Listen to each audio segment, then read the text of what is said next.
এই তৃণমূল কংগ্রেসের সরকার যখন চলে যাচ্ছে তখন শুভেন্দু অধিকারী বড় বড় করে বলেছিল এই কথা, বলেছিল যে আমি সরকারে আসি 450 টাকায় গ্যাস দেব।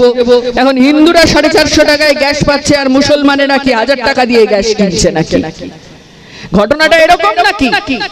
নাকি আসলে আজকে দাঁড়িয়ে গ্যাসের দাম বেড়েছে, হিন্দু মুসলমান সবার জন্য গ্যাসের দাম বেড়েছে। এই যে পেট্রোল, গাড়িতে পেট্রোল চলে, ওই পেট্রোলে এখন কি অবস্থা? পেট্রোলে এখন ইথানল মেশানো হয়।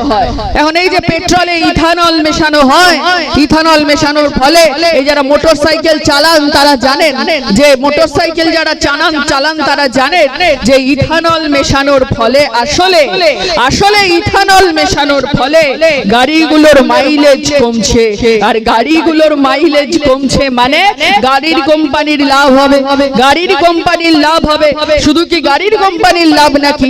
আপনার মোটরসাইকেলটা তাড়াতাড়ি খারাপ হয়ে গেলে শুধু গাড়ির কোম্পানির লাভ হবে নাকি? না, শুধু গাড়ির কোম্পানির লাভ হবে না। কত বড় ব্যবসায়ী ভাবুন, কত বড় ব্যবসায়ী।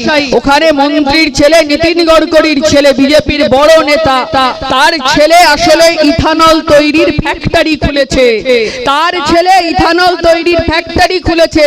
এখন তার ছেলে যাতে ভালো করে ব্যবসা করতে পারে তাই আমার আপনার উপরে খাড়া নেমে এসেছে। পেট্রোলে এখন 80% তেল থাকে আর 20% ইথানল থাকে। আমাদের গোটা দেশ জুড়ে ওরা এই ধরনের এতটা এরকম কাজ করে চলেছে।